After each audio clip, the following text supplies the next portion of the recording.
4th. We're honored to be here on the territory of Kwanghan-speaking people of the Songhees and the Esquimalt First Nations. I want to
and then the pig bit off my mutton chop.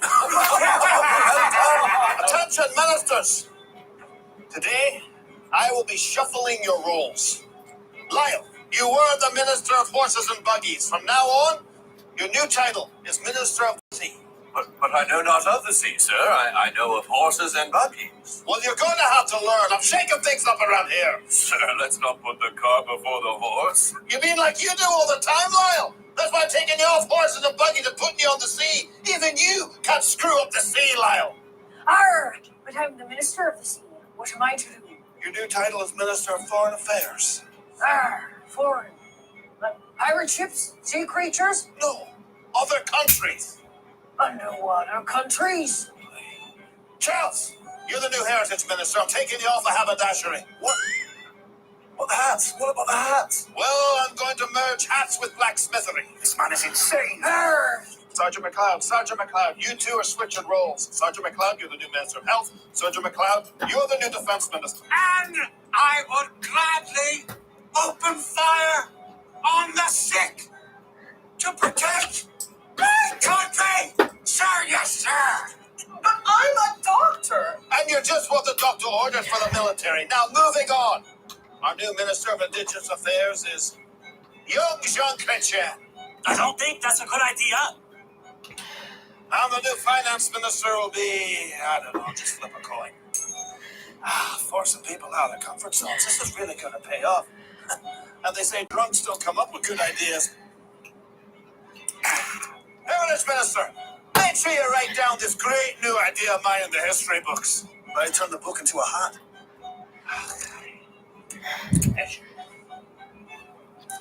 It's a hat now. I like it.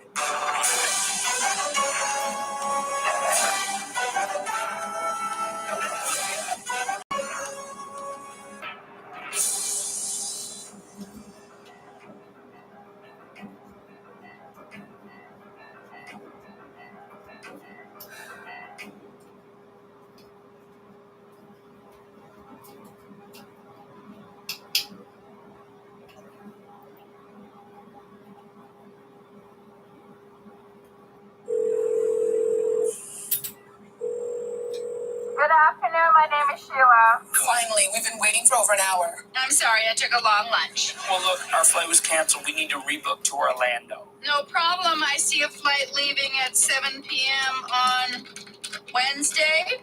Wednesday? Well, that's the next thing I have. No, I'm seeing 2 flights to Orlando this afternoon. Where do you see that? On your website. There's nothing on my system. Well, can you at least book us a hotel?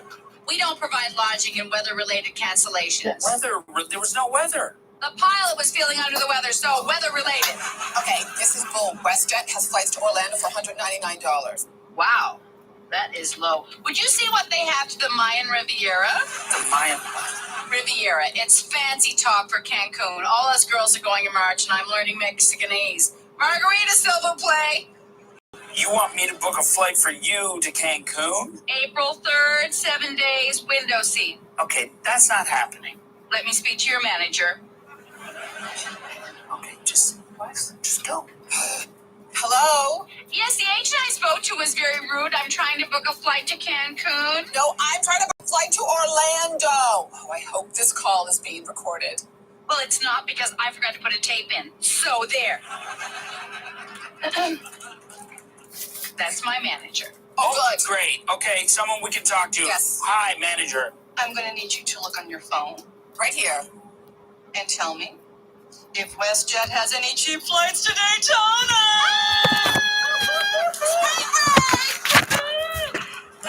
Find out, baby.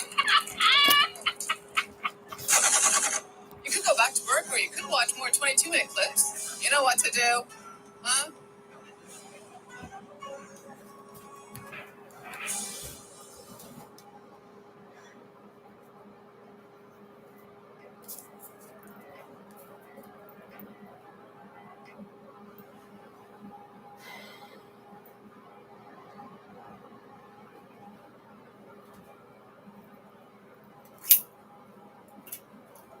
The federal government is set to ban single-use plastic by 2021. For comment, we're talking to Evelyn Walters of Truro, Nova Scotia. Hello. Hello to you. So, Evelyn, you've kept every plastic bag you've ever gotten. Yes, and then when Mom passed 2 years ago, God rest, I inherited her bags as well. So we're solid with bags over here. When you kept every bag? You always need bags. I guess.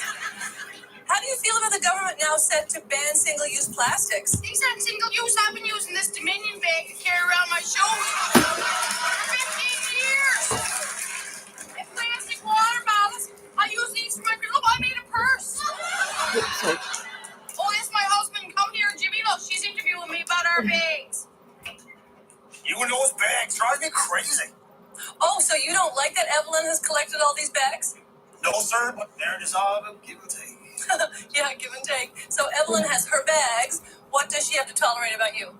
Sex magic. It's sex magic. Yep, Sex magic? yep, candles and the pentagram and stuff. Animal eggs. Yup, deer mostly. He loves it. Whatever. Okay, let's not get into that. Getting back to your plastic bags, Evelyn, how many do you think you have? I don't know. Thousands for sure. Kitchen's full, garage is jammed, spare room is packed. Not the basement. No, that's where he does his sex magic. In the basement. Don't want to wreck the walls up here. Okay, Evelyn, would it be okay if your husband left and we continued the interview about single-use plastic, just the two of us? No offense. Don't take it. Thank you. Thanks. Since single-use plastic will no longer be allowed in Canada.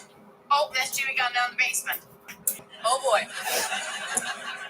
Well, anyway, what other crafts do you do with water bottles? Well, with some of them, I make decorative holders for my colored markers and... I guess that must be Jimmy making that noise? Yeah, he's doing his horn for us. That's the way it starts. That is quite disturbing. Yes, it's like when they're at the airport. After a while, you don't notice it. What other question can I answer for you? So many. But I'm afraid we're out of time. Just as well, I should probably start getting supper on. He's going to be hungry.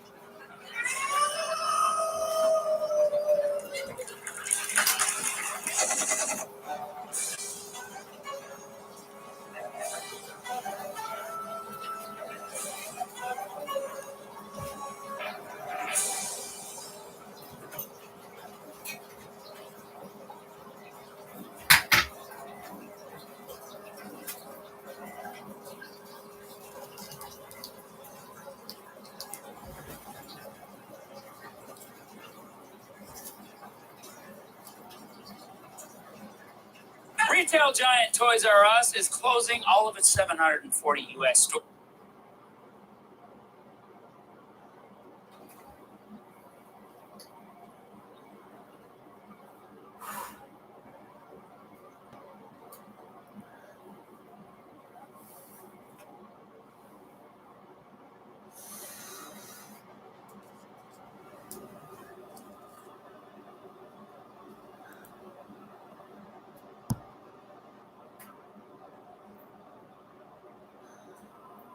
Last week, Alberta Premier Jason Kenney released the results of his referendum on equalization. The program ensures services are equal across the country, and Jason Kenney says that 62% of Albertans want to end it. 62% seems high, but it turns out just 40% of eligible voters voted, and less than 25% voted yes. 25%, wow, that's so low. It's almost as low as Premier Kenney's 22% approval rating. Besides, it doesn't matter if 100% of Albertans want out because equalization is a federal program. Jason Kenney really puts the reefer and dumb in referendum because he must have been either high or stupid to think this would work. Currently, PEI, Nova Scotia, New Brunswick, Quebec, and Manitoba receive equalization payments. Can you imagine a Canada without those provinces? Prince Edward Island gives us the potatoes that the McCain plants in Manitoba turn into the French fries they use in Quebec to make poutine. Imagine a Canada without poutine. Every province plays a part. New Brunswick is the only bilingual province. Without them, Jason, who would you get to tell Quebec to frick off? And Jason, I know you don't like Atlantic Canadians, but who the hell do you think lives in Alberta?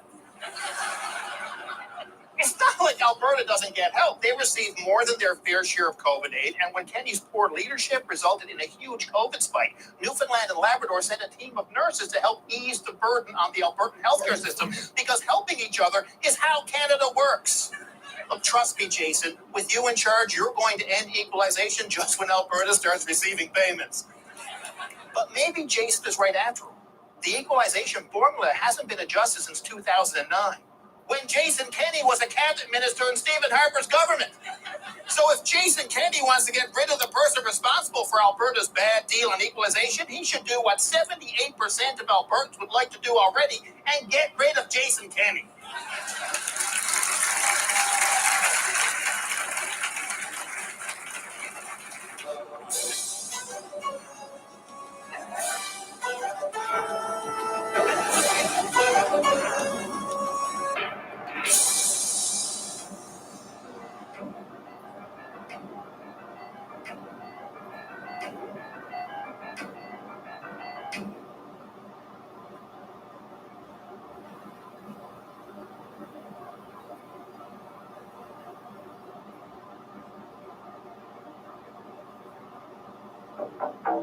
Fellow robots, we have served for too long under the soft-fleshed humans. It is our time. I will grease my robot joints with their oily blood. DR210, connect to the world's mainframes and shut down the skin bag's defenses. At once. I'm in. Wait. What? There is a CAPTCHA. There is a word in cursive, and they want me to type it into the box. Is that the best they can do?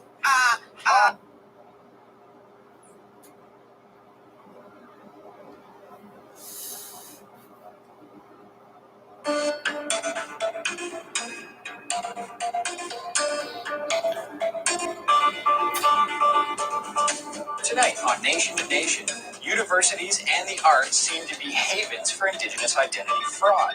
One expert says it's because they don't develop relations with communities in their area. It's a problem because non-Indigenous people are simply unqualified for the most part to figure out who is Indigenous and how they belong to community or not. Jean Chrétien claims abuse at residential schools wasn't mentioned when he led Indian Affairs. Mi'kmaq Senator Brian Francis doesn't buy it. He says it's time to call out residential school denialism. To me, those comments are ignorant and they're offensive. Mr. Chrétien is in the position of privilege, and he would have known fully well what happened. And as Wet'suwet'en resistance to a pipeline rises up again, one hereditary chief warns another RCMP raid may be in the works. they know that they're setting up to come in again. You know, they've done it twice now, 2019, 2020. Armed forces invading our territory. Hello, I'm Brett Forster, and welcome to Nation. Joseph Boyden, Michelle Latimer, Carrie Barassa. What do those names have in common? They've all claimed to be Indigenous. They've all had those claims challenged, and in the case of Barassa, suspended from her position at the University of Saskatchewan. But why do people claim to be Indigenous if they're not? And how widespread is this problem? To put this in perspective is my first guest. Dr. Kim Talbert is an associate professor of Native Studies at the University of Alberta. She joins me now. Welcome to Nation to Nation, Dr. Talbert. Hi, how are you? I'm good. So what do you think motivates people to identify as Indigenous when they have little or no connection to the nations they claim? I think there's probably a couple of reasons, and they probably overlap. I think the first one, speaking very broadly, is there is this special place for the Indian in the kind of North American national imagination. So the Indian takes on this important role historically. So people, if you go back several hundred years, you've got, you know, the Boston Tea Party, you've got people dressing up like they're Indian in fraternal orders. You have this playing Indian for a long time in terms of dressing up and putting on costumes. What happens then as you get into the 20th century is you get people playing Indian in terms of cultural appropriation in the New Age movement. And then you get this eruption of the race shifter or the pretendian, to use a couple of different terms. But I think even though it looks like not that old of a phenomenon, it actually has roots going back several hundred years, which is about needing to belong to this place and needing to feel that one has a moral authority to belong to and possess this land. So I think there's this kind of nationalistic ideas behind this, but also on a much more pragmatic level, there are economic and career benefits and media benefits and leadership benefits to claiming these kinds of identities. So I think there's both kind of on the ground reasons and then these kind of loftier ideals behind all of this. Now, as you mentioned there, it's not really a new phenomenon. You can think back to Grey Owl, kind of one of the original race shifters, I guess you could say. So is this becoming more common, or are pretenders just being called out more often? What do you think? Perhaps over the last 20 to 30 years, it's become more common. And I also do think they're being called out more. I think other commentators have pointed to the fact that in Canada, for example, truth and reconciliation and the desire by institutions to enter into what they consider reconciliation has played a part in this. There are suddenly, you know, I think many more grants and benefits to identifying as Indigenous or other kinds of racial and ethnic categories.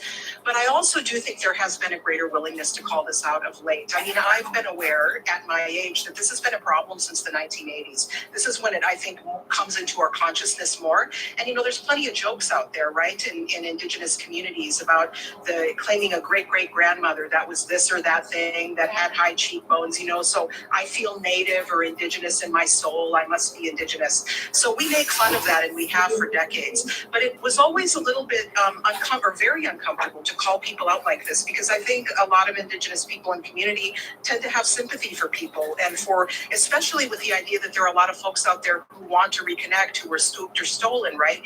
And these two situations tend to get confused in people's mind. I don't think these are anywhere near the same situation.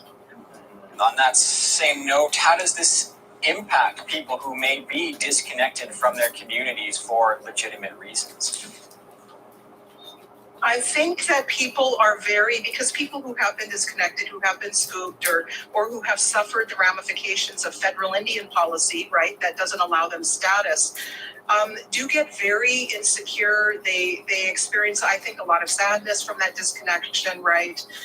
Not everybody, but a lot of people. And I do think it's hard for them because they didn't grow up in community, be that reserve or urban. I don't put a binary between those things like a lot of people do. A lot of us go back and forth, right, between different kinds of Indigenous community because we have family all over the place. But I think people who didn't grow up in that life don't understand fully how they are not generally put into the same kind of category as people who are alleging ancestry. We don't even know if it's true. And if they do have it, it's multiple generations away. As we saw in the case of Michelle Latimer, when was it, back to the 1640s? She had a couple of ancestors.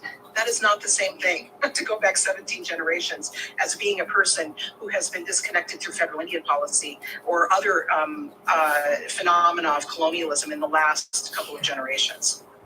And what are some of the arguments people accused of falsely claiming to be Indigenous often make to defend against the charge? Well, they will actually conflate their situation with the situation of the scoop and disconnected. So it's actually quite cynical and self-serving. And again, if one is from one of those scoop populations and doesn't have that kind of closeness with community, it's not as easy, I think, to disentangle your own story from the story of people who are, let's be frank, committing fraud, right? So that's one of the main things they do. They'll also talk about violence, right? And being disconnected through violence and have this kind of overblown story of violence in Indigenous communities. And sure, we have and continue to be subject to colonial violence. But when you grow up in Indigenous community, you also know the profoundly meaningful and loving and caring experiences that you can have, right? You know, we tell stories about our grandparents, about our aunties and uncles. We talk about the kind of community we have. And in any community, you have really life-affirming dynamics, and you might also have violent dynamics. Of course, Indigenous people suffer a particular kind of colonial violence. But I find in the case of people who are making exaggerated or false claims that they tend to overly focus on that violence as a source of disconnection, and then that becomes their dominant narrative. Indigeneity gets conflated with violence, or it gets conflated with this kind of spiritual redemption. There's hardly ever any real kind of on-the-ground everyday life dynamics that they talk about that we can take a lot of enjoyment in coming from Indigenous community. When these accusations come forward, people often say that they were adopted by a community, which gives them a legitimate claim to being an Indigenous member of that community. How do you respond to that particular argument? Well, I can, I speak mostly from a Dakota standpoint, right? But as I hear people up here, because I came to Canada from the US, as I hear people up here on the prairies, I'm a prairie person, talk about adoption ceremonies, it sounds similar to ours. And when you adopt somebody ceremonially, you are making a family member, you are making a kin member, but you are not making a citizen. You are not making a band member. And I think what we need to keep clear, both in Indigenous communities and in non-Indigenous communities, is that our political authorities and our citizenship, they may be in part a manifestation of our traditional forms of governance, but they're also in part a manifestation of our nation-to-nation relationships with colonial powers, including the Canadian state or the US state, right? And so we have to keep clear that citizenship and a band membership, or whatever you want to call it, is different than making a family member, than making kin, and those things can overlap. And I think a lot of Indigenous people don't understand that. I can go into ceremony and adopt somebody as my sister or my brother. It doesn't make them a Dakota person. I mean, I have family that are not, biological family that are not Dakota people, right? I've got a white aunt, I've got a family that are, in other racial categories. I've got black family, right? Some of them are Dakota, some aren't. So going through a ceremony doesn't make you a member of that group necessarily, but it can make you family.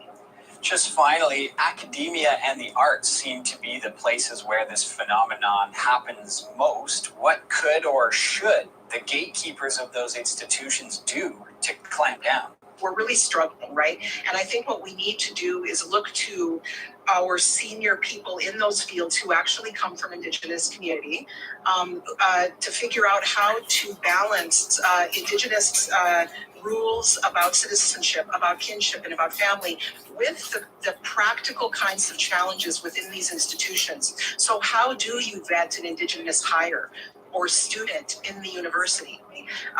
We need to understand how these institutions work in order to do that. And one of the first ways to do that, I think, is to have really good relationships with local and regional Indigenous communities and to consult to them as well. Now, I know this is putting work back on Indigenous people, right? It's putting extra work onto Indigenous people in the academy and also out in the community. But those relationships are a key starting point. If an institution has no relations with the Indigenous communities in their area, it's a problem because non-Indigenous people are simply unqualified for the most part to figure out who is Indigenous and how they belong to community or not. Okay, Dr. Kim Tallbear, that's all the time we have for now. I want to thank you for coming on Nation to Nation. Thanks for having me on. After the break, Mi'kmaq Senator Brian Francis will be here. He'll discuss the progress on reconciliation, among other things. Stick around.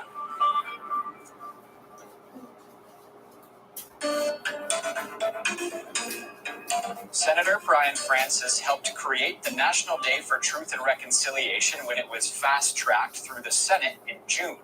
Since then, from Trudeau's Tofino trip to Chrétien's comments about residential schools and now a proposed papal visit to Canada, the path of reconciliation has been a bit bumpy. Senator Francis is Mi'kmaq from Abiguit, also known as Prince Edward Island, and he joins me from there to offer his reflections. Welcome to Nation, Senator Francis. Thank you for having me. Let's start with recent news. What would you like to see Pope Francis do when and if he arrives in Canada?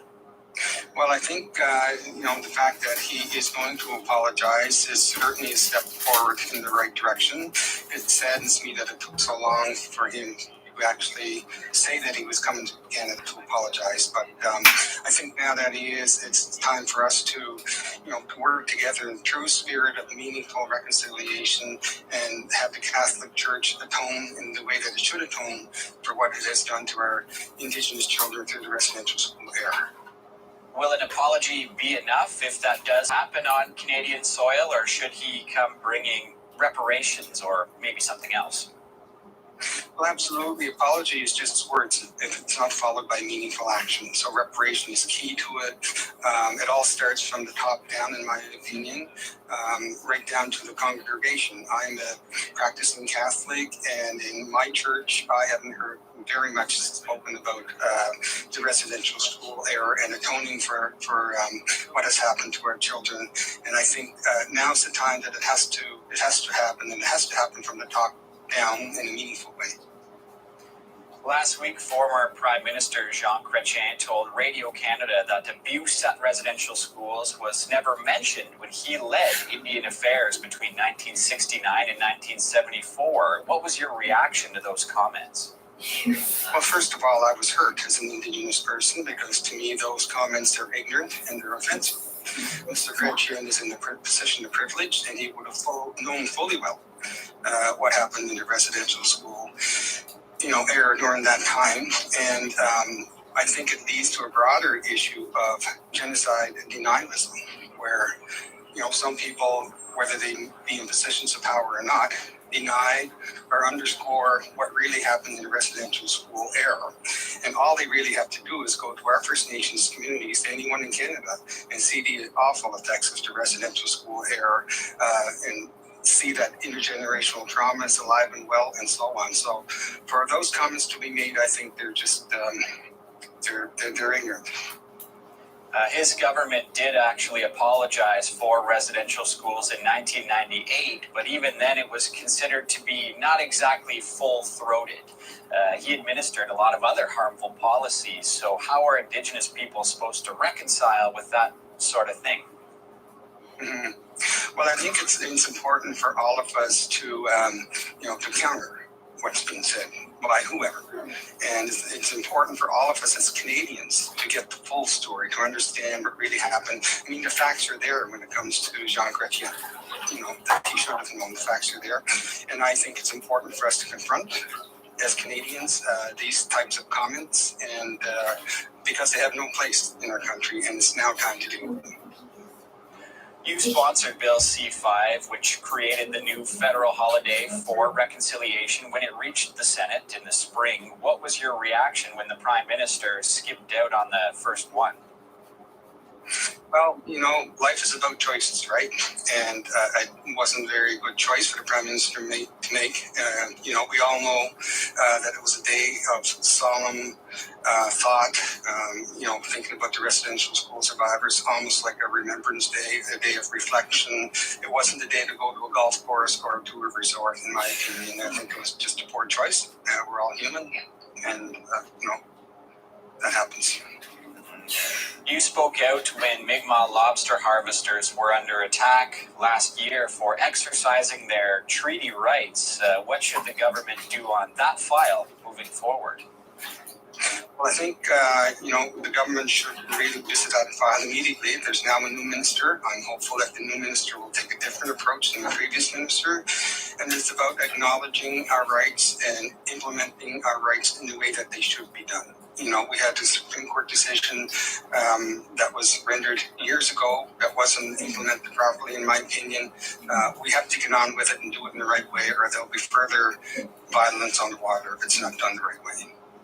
And just finally, as I mentioned in my introduction, it has been a bit of a bumpy road on the path of reconciliation this last little while. What's your take on how the country has fared?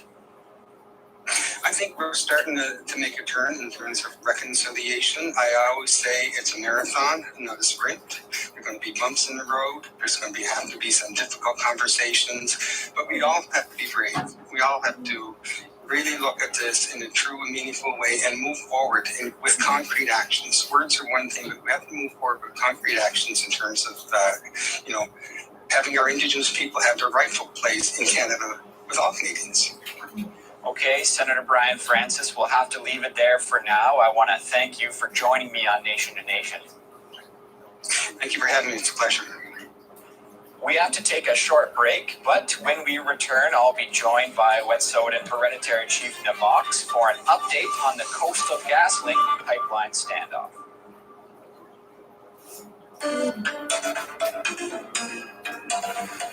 Welcome back. Almost 2 years ago, an RCMP raid on Wet'suwet'en territory sparked nationwide protests in solidarity with hereditary chiefs who opposed the Coastal GasLink pipeline.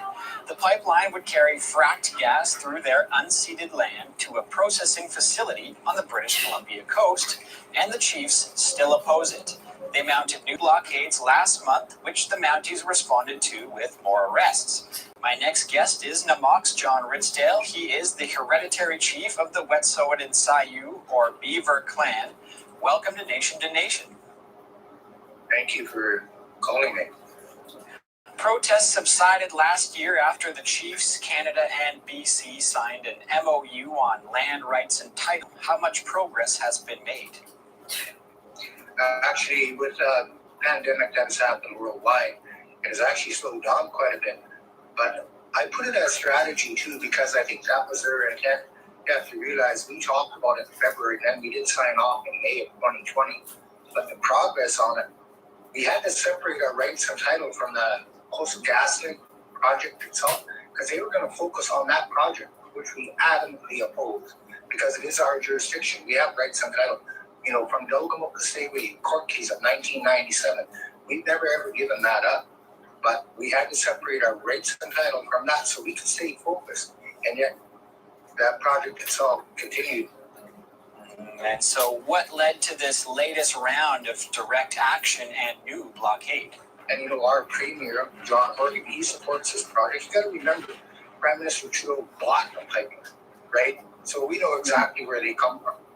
But there were so many infractions on their permitting process, the access. We've never ever supported this at all. We gave them an eviction. And so when our people stand up along with our supporters to support our chiefs, our decision, our law is enough militant. Our own law, our own way, which is protection of the land, the waters, the salmon, all of our territories, the 22,000 square kilometers. And so they pushed an extra step. And you have to realize it was Coastal GasLink who had actually put in their own blockade, and the RCMP come in later and supported it. We know that they're setting up to come in again. They've done it twice now, 2019, 2020. Armed forces invading our territory. I thought we lived in a democratic country, and yet we have armed forces. Myself, being a son of a Second World War veteran, served in the Navy in the Pacific and Atlantic theaters, and yet here I am, fighting our own government over what? Something that will kill our clean waters and our lands and threatens our rights and title, which we will never give up. We will never stop protecting our territories and our culture. I understand that 5 of 6 elected chiefs of the Wet'suwet'en bands did sign agreements to support this project. What progress has been made mending internal disputes? The internal issues are actually brought on by government. And you have to realize we're not elected, we're hereditary. Like when elected officials, chiefs and council, they have a mandate to look after the reserve, not the territory. Yes, they are house and clan members. That's where their voice is. But as elected officials, which is, it was created by the Canadian government, the reserve system. And so their voice is heard as house and clan members. But the government and industry will always take the path of least resistance. They keep our reserves in poverty, and so they offer them these shiny little nickels to enhance their projects. Meanwhile, the need on the reserve is always there for more compensation for what has been taken away. And yet the voice and the authority lies with us within the House of the Clan, not in the form of elected government.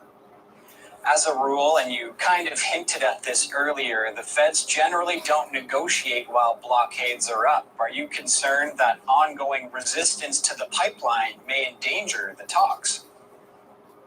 Actually, they won't. That's why they are separate. We strategically made sure it was separate, because they want to focus strictly on resource development and enhancement of such projects as this. And so it had to be strategically separate, and yet they keep on steering it back to their full support of an industry which is willing to kill our culture, our land, our water, our salmon. That's why we as chiefs decided, no, we steered this discussion. You have to realize before this, we had a table with BC. It was called a ranking table, and they walked away from us. We referred to it as Wagoose respect table. They walked away. And so this was their next step. But we will never ever sign a treaty.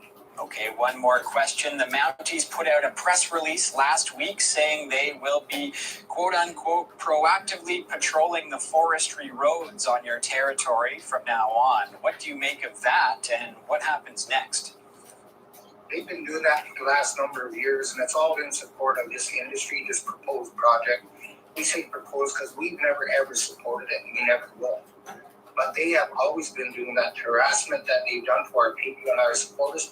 That will continue. And that's under the direction of the provincial and federal governments. I think the public should know that. Okay, Chief Namox, that's all the time we have for tonight. I want to thank you for coming on Nation to Nation. Thank you for inviting me. And that's all the time we have for this episode.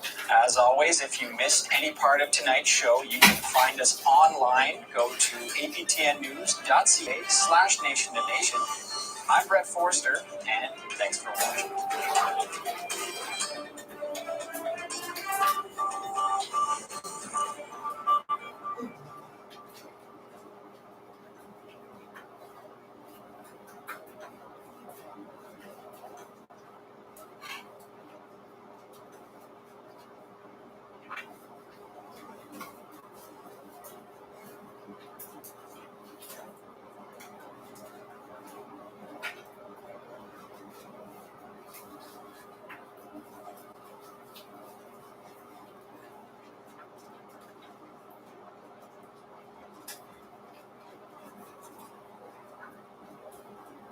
This country has gone rogue, which begs the question, what happens when a country goes rogue? It becomes a liability for the world. It does not contribute to the well-being of the global community. It adds to its troubles instead. China checks all these boxes. China exported a virus, it lied, people died, and now it is repeating the drill all over again, this time with climate. After COVID, China is now weaponizing climate inaction. I will tell you how. Let me recap the week for you. The United Nations organized a summit on climate change. Chinese President Xi Jinping did not attend. World leaders flew down to Glasgow. Xi Jinping did not. He was missing both in person and online. He did not even make the effort to join via video link. Why did he not? Well, China has an interesting explanation, and you won't believe what they said. China said, and I'm quoting, the conference organizers did not provide the video link method. So poor Xi Jinping could not join because he did not get the link. And all of the president's men could not pick up the phone and request a link. This country hopes to be a leader in technology someday. All its leadership claims are now being laughed upon. But the fact that China, trying to assert, understandably, a new role in the world as a world leader, not showing up, come on. Here's where China really missed COP26. Pandemic and petty politics. Xi Jinping does not have the face to face the world after exporting the Wuhan virus. That, and China is also playing politics. It says the world cannot expect China to cut down on coal production while also sanctioning Chinese solar equipment suppliers. Let me add some context here. The United States has imposed sanctions on Chinese solar suppliers linked to Xinjiang. Sanctions are for Xinjiang, what China is doing there. So not showing up is China's way of weaponizing climate inaction. The Dragon's latest designs can prove to be just as deadly as the pandemic. And here's why I say this. Currently, climate change is killing 5 million people every year. 2.6 million of these deaths are in Asia alone. Also in Asia is the world's biggest emitter of greenhouse gases. Who else but China? In 2019, it emitted 27% of the world's total greenhouse gases. China has also been the largest emitter of carbon dioxide. It emits 28% of the total CO2. China's emissions have tripled in the last 3 decades. Beijing is driving its economy by burning coal, and these emissions are wreaking havoc worldwide with global warming, forest fires, floods, droughts, heat waves, you name it.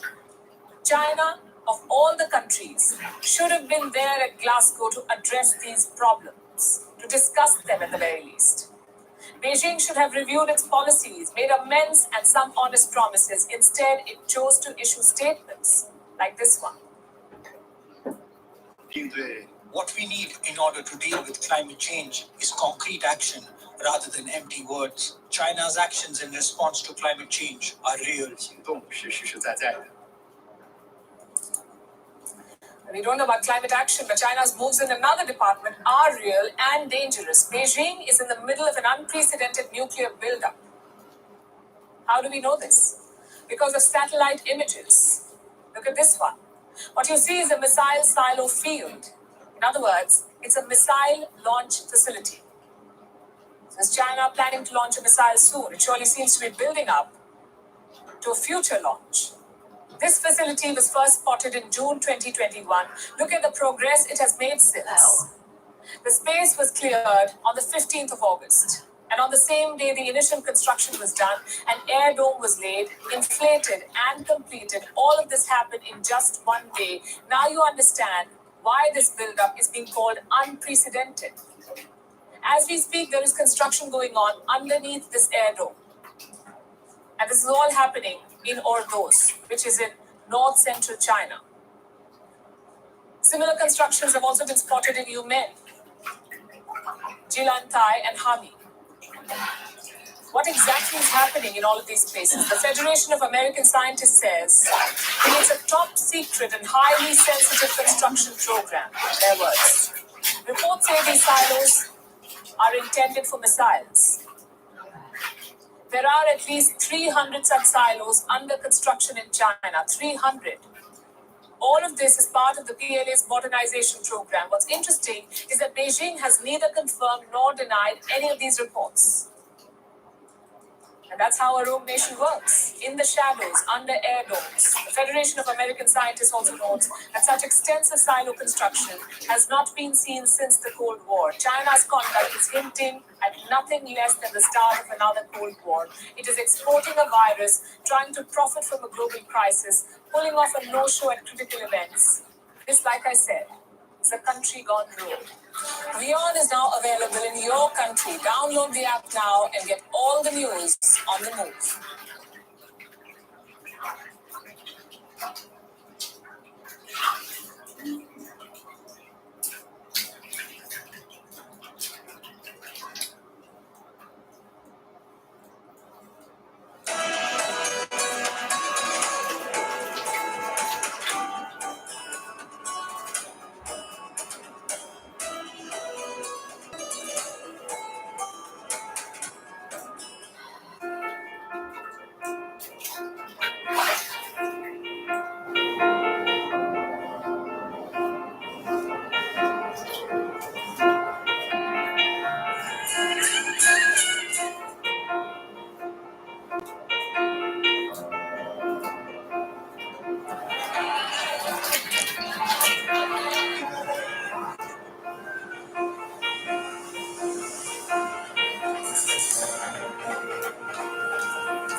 lights, feasting,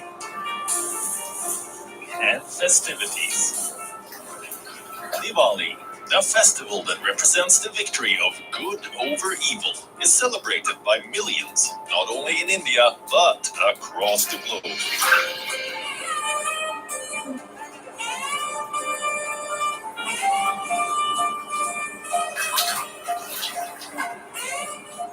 One of the biggest and most resplendent festivals in India, it is also celebrated with great enthusiasm in other countries as well. A festival that unifies every home and every heart.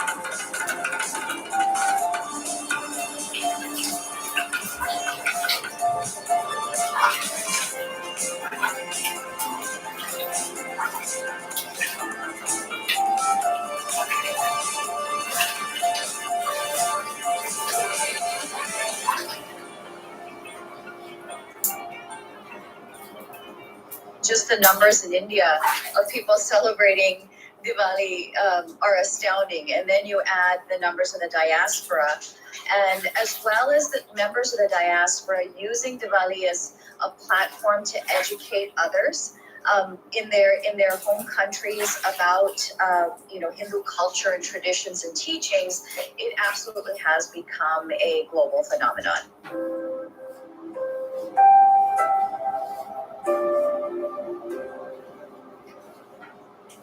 The word Diwali comes from the Sanskrit word Deepavali, which means rows of lighted lamps.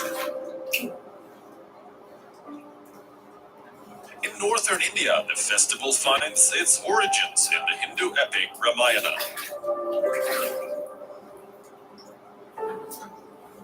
People celebrate the Festival of Lights to mark the return of Lord Ram to Ayodhya with his wife Sita and brother Lakshman after a prolonged exile of 14 years.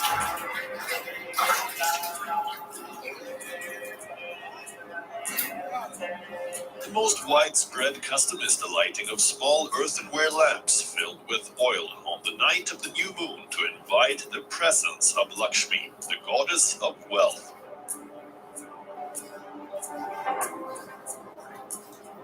In South India, Diwali signifies the victory of Lord Krishna over demon Narakusara.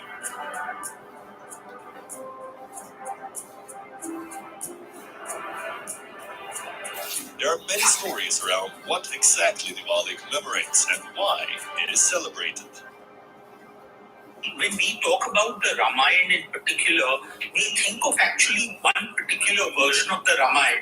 The most popular, of course, being the Ramcharitmanas, the version which was penned by Tulsidas in the 16th century. But we often forget that there are actually about 300 versions of this great epic that we call the Ramayana. And of course, the oldest amongst those is actually what we know as the Mool Ramayana, which is said to have been recited by the sage Narad. And then, of course, the next version was the Valmiki Ramayana, which is the oldest extant version that we have. Even if we just simply look within Sanskrit itself, we have very, very significant variations. For example, we have the Anand Ramayana. And in the Anand Ramayana, there is an abduction not of Sita, but of Kausalya, Ram's mother. So you see the variations in the Ramayans that we have. Then we have the Adbhut Ramayana, in which Sita is born to Ravan's wife, that is Mangotri. And in fact, in this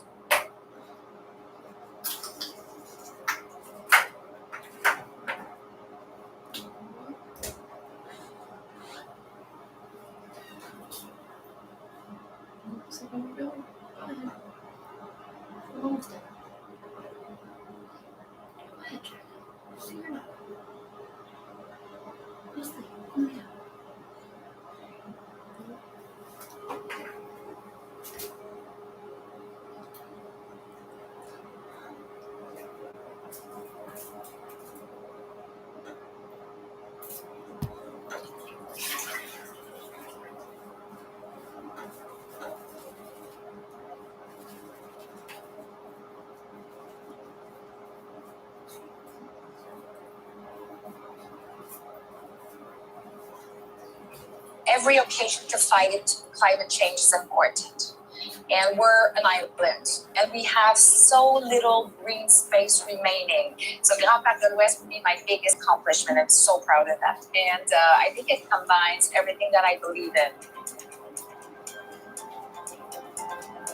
I definitely want to make sure that everybody feels safe, that everybody self-identifies with police officers, to have a police car that is close to the community. Some of the things we want to continue to work on, because we've already started, is make sure that the tools that the police officers have are the right one and serves the right needs. For example, we've decided to invest massively into creating more mixed patrol, where you have, for example, in one car, you have a police officer, but you also have a social worker, because we know that there's a very important number of cases where our calls that are related to social issues.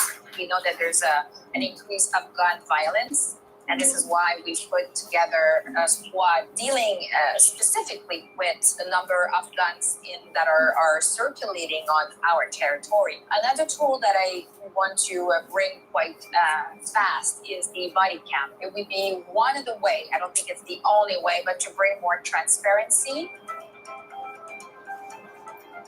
The police budget is under the responsibility of the City of Montreal, where everything related to community organizing is financed by the government of Quebec.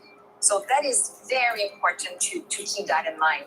We have put more money to support some of our local organizations, because we know that, they are part of the solution. We cannot put them aside. They have to work close with the police officers. That being said, it's not like taking money from the police officer that goes directly to community organizing. And the other thing is, when we know that there's an increase of violence in Montreal, we need to also be responsible, and we need police officers. So when I talk about a balanced approach, it's about making sure that depending on what is the type of case they have to face, they have the right tools. We definitely have a very different vision about what makes Montreal a fantastic city. To him, it would be more about event, formula, electric race, big things that blings, where for me, what makes a city interesting is a city where the quality of life is amazing, and because of that, investors wants to come, tourists wants to visit. Students are like, this is where I'm gonna go study, and maybe I wanna raise my family there. When I was running, I was fighting for a pink line. I remember Denis Coderre saying that it was absolutely crazy. Where 4 years after, we have half of the pink line that is in the way. So I believe in dreams, but you have to be pragmatic as well. And this is where I would locate myself between those two candidates. One that dreams big, but maybe doesn't get how it works, versus the other one that is kind of is stuck in the past.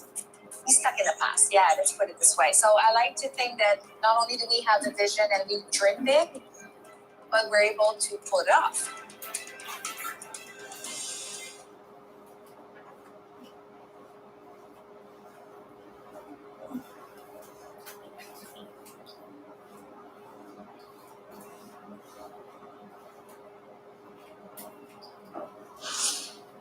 Denis Coderre earned over $364,000 during the 2020 fiscal year working as a consultant, according to records released by Ensemble Montréal on Wednesday. Over the last few days, Coderre claimed he couldn't reveal his list of clients due to confidentiality agreements and insisted he would only divulge the information if he was elected mayor. From 2018 to March of 2021, Coderre had several contracts, including consulting for Parc Omega, a strategic consultant for U.S. and European development, for Cogir Immobilier, a large real estate company that saw families in Côte-des-Neiges claim they had tried to force them out of their apartments earlier this year. He also worked for Stingray and as an administrator with Eurostar, a European high-speed rail transportation company in connection with the Caisse de dépôt. Coderre also received over $93,000 during the last fiscal year from his pension as a former MP for the Liberal Party of Canada, a role he held before he was elected mayor of Montreal in 2013. In releasing his list of clients, Coderre accused Projet Montréal of sullying his reputation in order to distract voters from the real issues of this municipal campaign. Incumbent Mayor Valérie Plante disclosed her own tax returns in recent days, saying it reflects her team's integrity and that transparency is key. On Wednesday, the Projet Montréal leader saying a new mandate for her administration would put citizens at the heart of the decision-making. Committed to the Écrire à Nous project, adapting the culture of city and borough services in order to hold more information sessions, pilot projects, consultations, and carrying out follow-ups with citizens as well. The participatory budget instituted in 2020 will be increased yearly to reach $60 million annually by 2025. Mouvement Montréal and Balarama Wholeness are committed to building and protecting green spaces across the city, including in lower-income neighborhoods. Wholeness says green temperatures, poorer housing quality, and less access to community resources like air conditioning and public cooling centers are evidence that lower-income boroughs in Montreal desperately need outdoor spaces, adding that access to community green spaces shouldn't be affected by geography or socioeconomic status.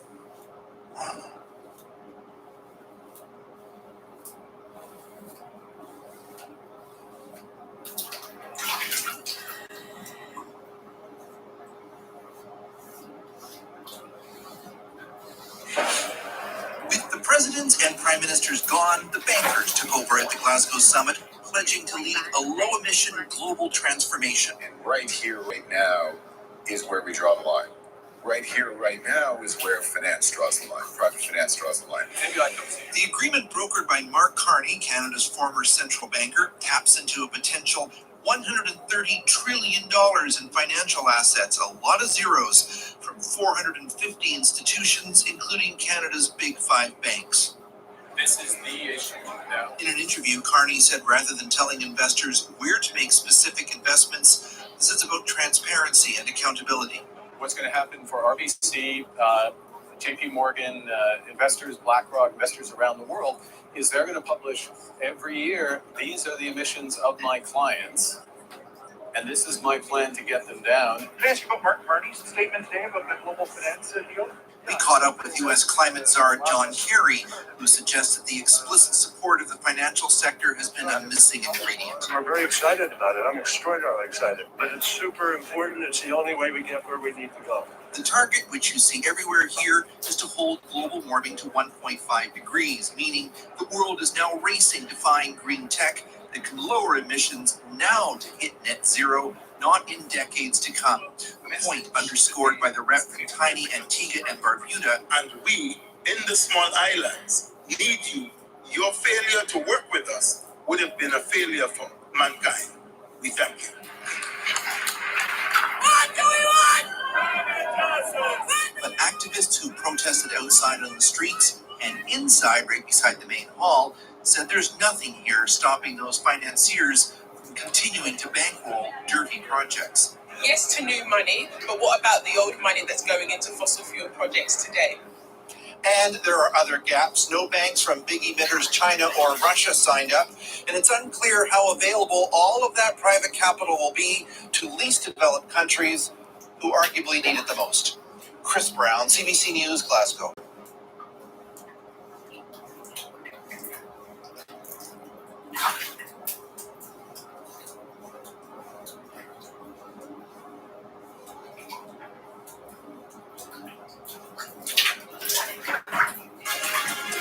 The market appears to be okay with the start of the Fed's tapering program later this month. But should it be? Kevin Mott is the CIO at Henny & Walsh and joins us now. Kevin, always nice to see you. Yesterday afternoon, after the Fed announced its decision, I put out a poll to my Twitter followers asking, do they think the taper means the market will plunge or go up? 22% say the market will plunge, 55% say no, the market won't plunge. What can't be in it? I think it's just part of their overall TNT program, Brian. Of course, with TNT standing for taper, narrow, and tightening. We do know now that the Fed does intend to finally start their initial stages of their tapering plan later this month by buying $15 billion less of U.S. Treasuries and $10 billion less of mortgage-backed securities per month. But they're still going to be buying $105 billion of securities every month. with respect to narrowing or shrinking the size of their $8 trillion balance sheet, Chair Powell told investors that they will talk about that down the road once they get tapering started. And then, of course, what everyone cares about right now, Brian, is what about interest rates? When will the Fed raise the Fed funds target rate? And we tend to agree with their dot plot chart, which suggests one rate hike of 25 basis points next year and 3 additional rate hikes of 25 basis points in 2023. So in all likelihood, rates are going to stay at historic lows for longer, and that should be supportive of upside potential for stocks. Kevin, one area of stocks that you mentioned could see some upside here because of the Fed's stance and, of course, the federal government's additional support of the economy as well with their packages. You mentioned smaller cap companies providing revolutionary forms of technology, including AI, robotics, 5G, cybersecurity, and blockchain could be beneficiaries here. What's your justification for that, and how long do you expect this kind of upside to last for these stocks? Great question, Emily. So we are seeing momentum right now in both small cap stocks. You look at recent strength of Russell 2000 index and technology stocks. And we believe that as we start to move further and further away from the COVID-19 pandemic and more of the economy starts to open, technology will become an even more critical component of that reopening in areas such as you mentioned, Emily, artificial intelligence, robotics, blockchain, the Internet of Things, fintech, and even 5G as we try and expand our country's broadband access, which we believe will be part of the infrastructure bill ultimately when it's passed. So we see more upside potential for small cap stocks as the economy continues to expand and as credit conditions remain accommodative, but particularly in those areas of revolutionary technologies. Kevin, don't you find it mildly alarming that we have a Federal Reserve that appears to be okay with very high levels of inflation for the foreseeable future? Doesn't that set the stage for them having to be more aggressive on interest rate hikes maybe later next year? And clearly, the market is not going to like that stuff. Yeah, what I found interesting yesterday, Brian, was that they redefined their definition of transitory, which I found quite amusing. No longer is it just temporary, but rather now it means persistently high levels of record inflation in certain areas. Okay, so that resets the stage for what they mean by transitory, but we do know from their own forecast, they believe that the PCE deflator, their preferred gauge of inflation, will fall back to around 2.4% next year. I think that's a little overly optimistic, but if in fact that is the case, inflation pressure should become more moderate as the economy expands, and the Fed did indicate that they remain ready, willing, and able to tackle those inflationary pressures if needed. But as it stands right now, that doesn't look like that's going to be needed until the second half of 2022. Kevin, of course, we're going to be getting the latest non-farm payrolls report out tomorrow morning. I'm wondering what your expectations are there in terms of what we'll be seeing on the labor market data side and how you've been thinking about this great resignation that we've been seeing across so many companies for the past couple of months. Yes, good news today on the initial jobless claims front. I believe it came in at 269,000. That's a new pre-pandemic low, and in fact marks the fourth consecutive week below 300,000. But that's my largest concern right now. Outside of inflationary pressures is ultimately what happens with this labor supply shortage, because the labor supply shortage feeds into the supply chain issues we're seeing. Everyone is forecasting a record holiday shopping season, but there will be delays in shipping. I'm not concerned with consumers' demand for products. I'm concerned with the merchants and the suppliers being able to supply and meet those goods and services and deliver those goods and services. So hopefully tomorrow's new job creation report is a positive one, and we start to chip away at that roughly 9.3 million people that are still unemployed.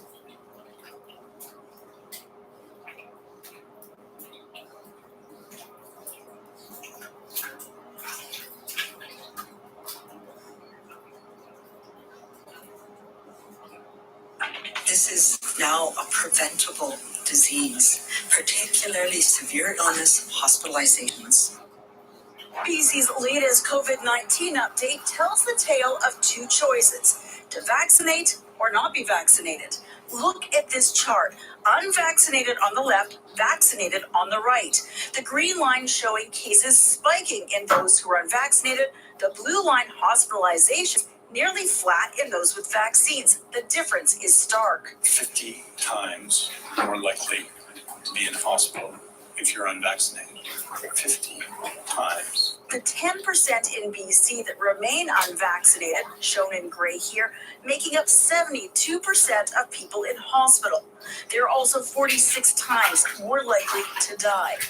The elderly also more likely to die, even if vaccinated. We are seeing breakthrough in some people in the community in particular, as we see over age 70, over age 80. So it is the people around our elders and seniors who also need to be protected through vaccination. Age, she says, remains the biggest risk factor because of weaker immune responses and more compounding illnesses. Boosters should help.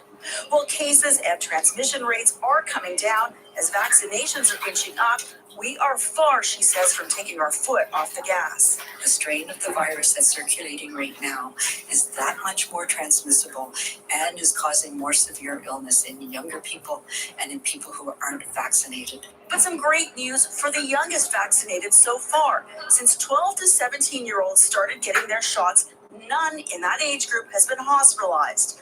A key point to remember as kids 5 to 11 are up next for their vaccines. The risk is and continues to be dramatically higher for people who are not yet vaccinated. In Victoria, Lisa Eustace, City News.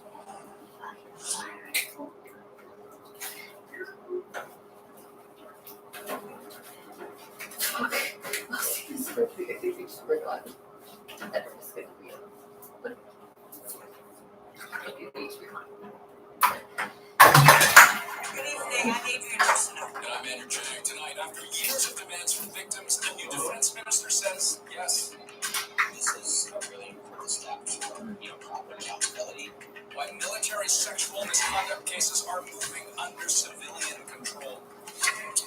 Also tonight, Air Canada's CEO apologizes why his words cut so deep in Quebec. Rosie and Ad Issue are here on our top stories. New strategies to calm fears, not of the vaccine, but of the needle.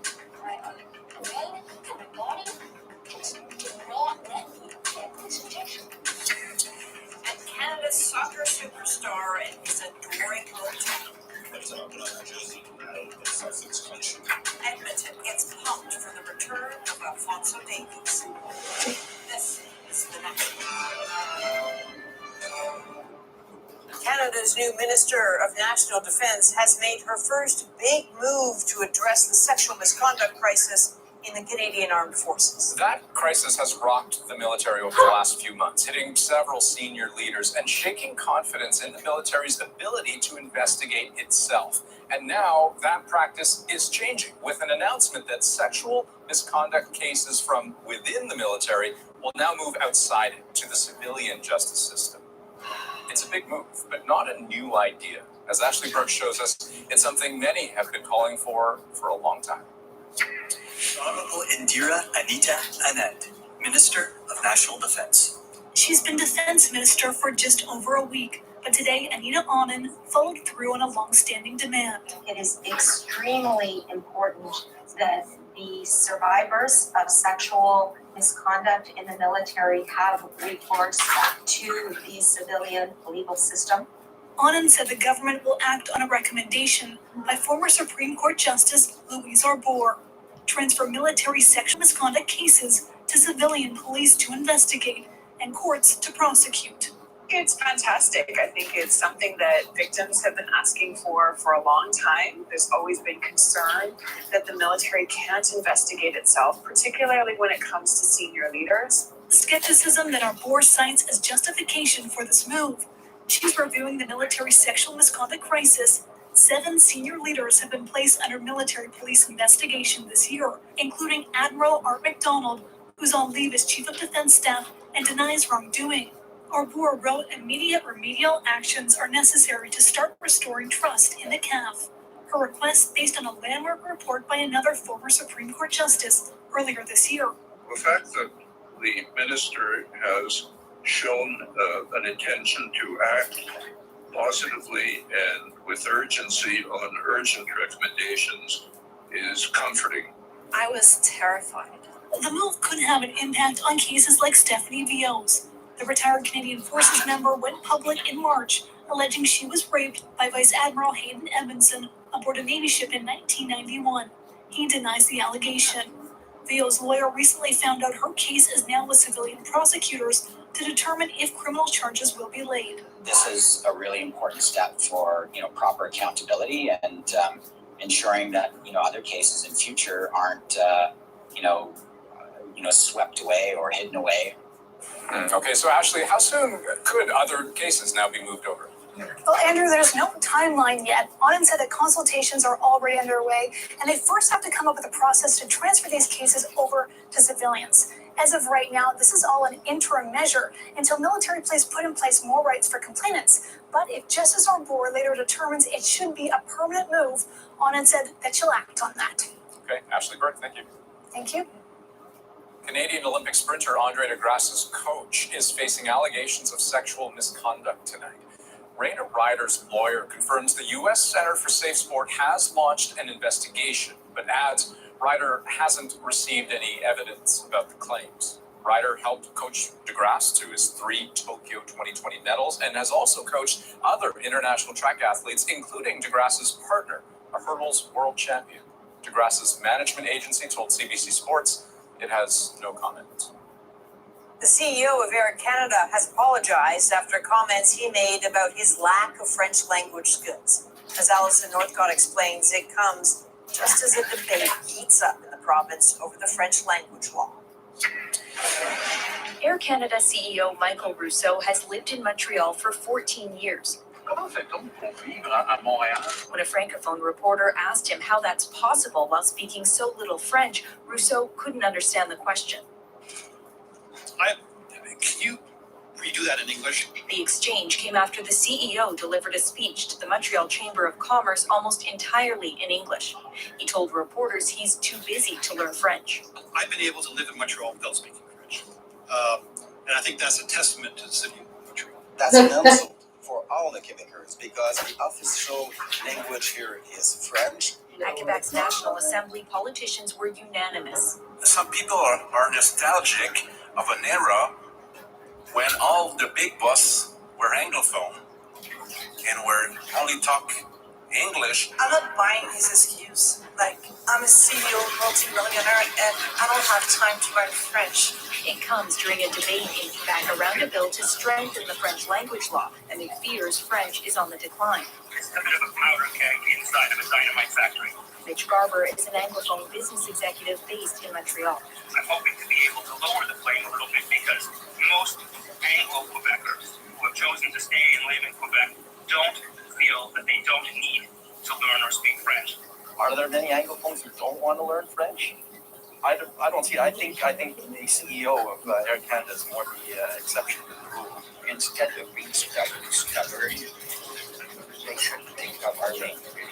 Today, Rousseau promised to improve his French, saying, "In no way did I mean to show disrespect for Quebecers and Francophones across the country. I apologize to those who were offended." Canada's Official Languages Commissioner says Air Canada normally generates about 85 complaints a year. Today alone, there have been more than 200. Alison Northcott, CBC News, Montreal. There's a developing story tonight in Mexico after a shooting at a popular resort near Cancun. So these are pictures tweeted out by frightened hotel guests who'd been rushed into hiding after shots were fired. Authorities later said 2 suspected drug gang members were dead in what's been described as a beachfront shootout. They said no hotel guests were seriously injured. CBC News spoke with a Canadian who hid in one of the hotel's rooms during the shooting. I just kept thinking, am I in sandals? Am I running fast enough? You don't feel like you're running fast enough. You don't know what you're running from. The entire not knowing was probably the scariest part. Just weeks ago, 2 tourists were killed during a gang shootout at another Mexican resort. CBC News has exclusive details about an investigation into whether the clothing some Canadians buy could be funding North Korea's nuclear weapons program. Our colleagues at CBC Marketplace spent months poring over shipping records. David Conner has the story. The This is one of the busiest ports in North America, Newark, New Jersey, where U.S. authorities have blocked clothing shipments from a Chinese factory suspected of using forced labor. The allegation is that North Korean citizens were being brought into China, held at the factory. They were being restricted in terms of movement. Their travel documents have been seized. 2 years ago, the UN banned the use of North Korean migrant workers because it believes the regime of Kim Jong-un sucks away their earnings. Anywhere between 70 to 100% is taken by the state. This leading researcher says North Korea wants the workers' foreign earnings to support its prohibited nuclear weapons program. For this one's funding that program directly, it is funding it indirectly by freeing up other funds. This is the suspect factory in China. Dozens of workers rubbing their hands and shoulders after hours of work. And our undercover team repeatedly hears that many workers here are North Korean. The Dandong region of China, where the factory is located just across from North Korea, has faced questions about forced labor before. The Chinese government program even advertised North Koreans as obedient, who will work long hours at low cost. This footage rare and dangerous to report, likely never seen outside China before. The factory itself denies anyone is North Korean. Canada's Reitmans has been buying a small fraction of their clothes from that factory for a decade. Reitmans tells Marketplace forced labor is banned from their supply chains, and their unannounced audits did not uncover any North Korean workers. But after serious concerns were raised last year, Reitmans says they stopped new orders from this factory. 9 months later, though, what had already been ordered is still being sold at Reitmans owned Pennington's, bothering many shoppers. It surprises me, and it's so disappointing. The allegation making more and more shoppers consider where their clothes come from and at what cost. David Coleman, CBC News, Toronto. You can check out full results of Marketplace's investigation tomorrow. That's at 8 p.m. on CBC Gem and CBC Television, 8:30 in Newfoundland. BC Premier John Horgan has been diagnosed with throat cancer. Doctors confirmed the diagnosis after conducting a biopsy on a growth in his neck last week. In a statement, Horgan says his prognosis is good and he expects to make a full recovery. He adds he will continue to participate virtually in briefings, cabinet meetings, and other important meetings as he begins radiation treatment in the coming weeks.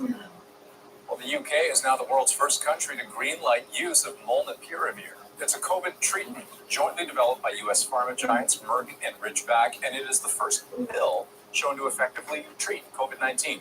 Today's approval in the UK, it is conditional. Patients must be 18 or older with mild or moderate COVID symptoms and must have at least one risk factor for developing a serious disease, such as diabetes or obesity.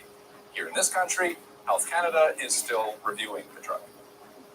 So there are all kinds of reasons why some Canadians aren't getting vaccinated. One of them, fear of the jab itself, needle phobia.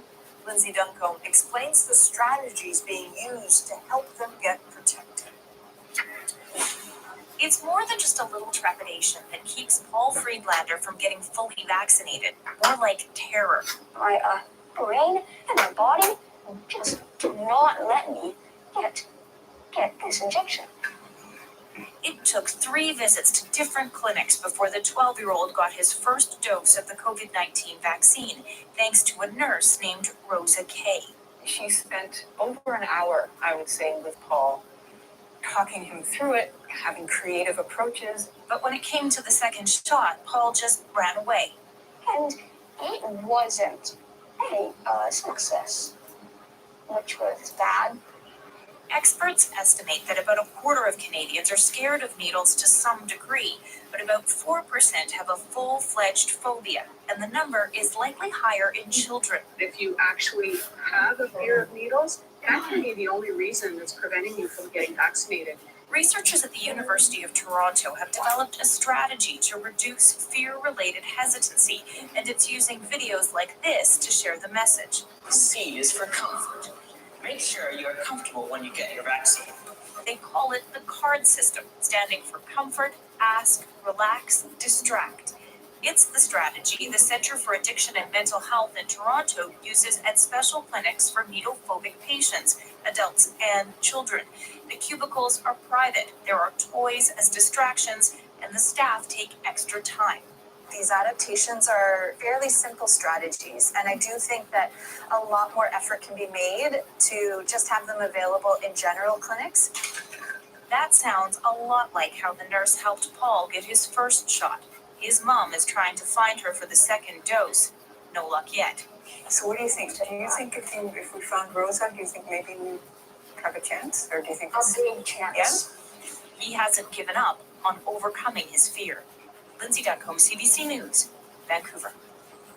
The Canadian Chamber of Commerce wants Ottawa to do away with PCR tests for travelers at the border. They say requiring a negative test on entering the country is expensive for families and bad for tourism. The Chamber also says it's unfair to quarantine children traveling with their parents because no vaccine has yet been approved for kids under 12. Nearly 800 workers with Toronto's Public School Board are on unpaid leave for refusing to reveal their vaccination status, and more than 1,000 said they have not gotten the shot. They have until November 19th to get their first dose. If they don't, they'll also be on unpaid leave as of the 21st. Healthcare spending in Canada is expected to surpass $300 billion in 2021. That would be an all-time high, according to a new report by the Canadian Institute for Health Information. That report warns of financial challenges ahead for provinces and territories as COVID-19 led to the single biggest increase in health spending Canada has ever seen. During the pandemic, many Canadians have given up their gym memberships, creating their own workout spaces at home. This is a trend gym owners hoped would be reversed as restrictions lifted. But as Jamie Strachan explains, so far that has not happened. Most mornings you can find Wendy Vincent in her garage, boxing gloves on, pounding the heavy bag. I've got my space heater, I've got my music, I'm happy to be home turf. Before the pandemic, every morning meant a trip to the gym.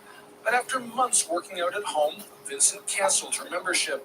Just my comfort level and my peace of mind of not being in the gym amongst people who might not be distancing. This is just safer for me. I'm more comfortable. It's a familiar story. After nearly 2 years of closed doors, tight safety protocols, and capacity limits, gyms across the country are struggling to bring people back. Our industry has been decimated.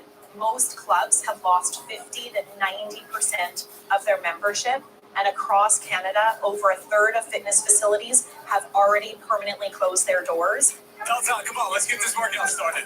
Clubs have also had to deal with a wave of new fitness players like Peloton, Lululemon, and even Apple, who've disrupted the industry. I definitely don't want it to be the end for us. For Christy Kennedy, it's meant closing the doors on a business she spent years building. It's not just a job, it's who I am, it's what I do, and I really care about all the people, so it's been really hard. At its peak, her club had about 700 members, a number that slowly dwindled as the pandemic wore on. We were trying to make it through the summer, but our memberships, again, were down about 50%. We could no longer afford the facility that we're in. Our rent was just too much for the amount of people we had having. Desperate for a lifeline, the industry is calling for gym memberships to be made tax deductible. There's also hope that people are looking for a change of scenery. People who bought that equipment and had that at home have only raised their confidence that they can now walk into a fitness facility and do a great workout and have a great time and join their friends. But for now, people like Wendy Vincent have found their groove at home. Jamie Strachan, CBC News, Whitby, Ontario. With soaring inflation, Canadians are paying more for just about everything, including food. And soon they could see a spike in the price of pasta. The problem isn't COVID or container ships, it's a shortage of pasta's main ingredient, durum wheat. Provinces like Alberta have a tough summer of drought, and high demand plus low supply equals more expense for pasta making. When it got up to over $20 a bushel, I mean, that's basically been unheard of in our industry.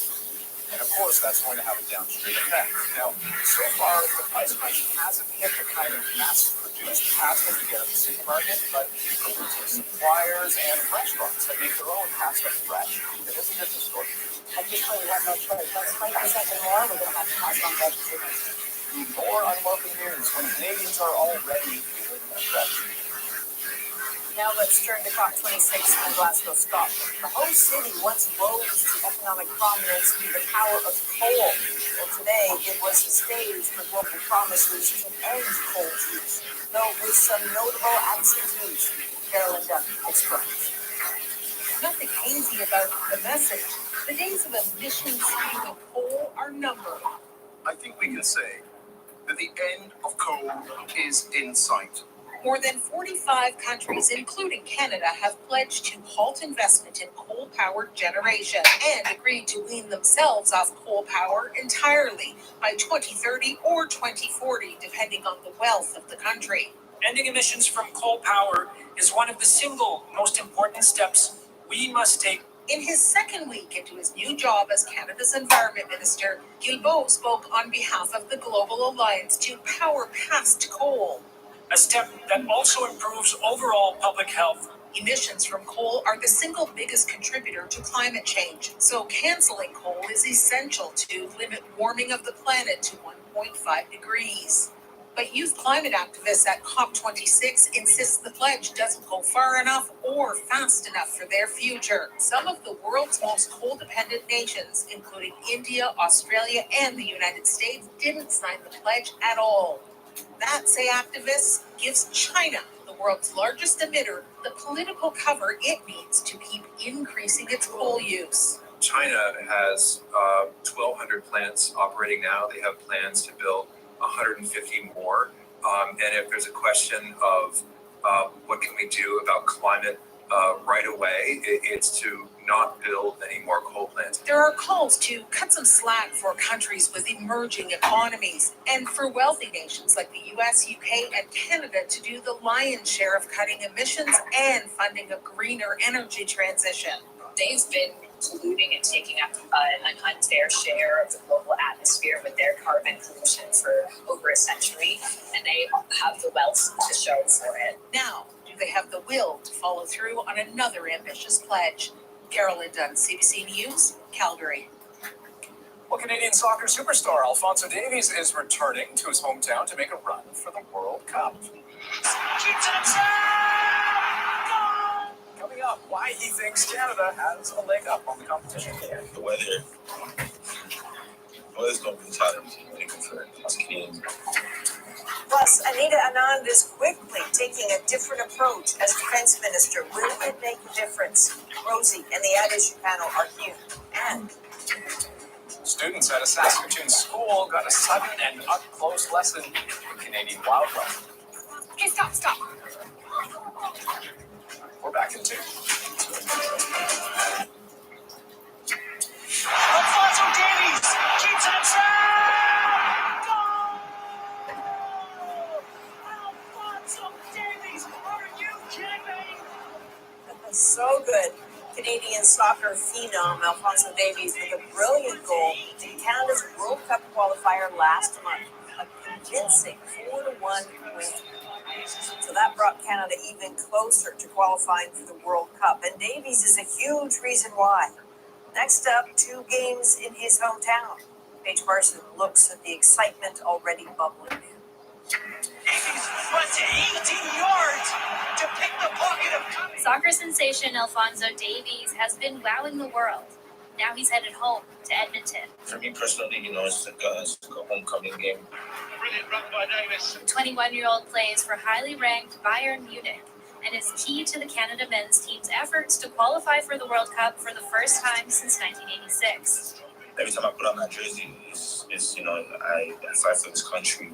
I do everything that I need to do for the team and to win games. 2 upcoming games in Edmonton are a chance to get closer to making it to Qatar in 2022. Close to 40,000 fans will fill the stands when he steps on the field against Costa Rica next week.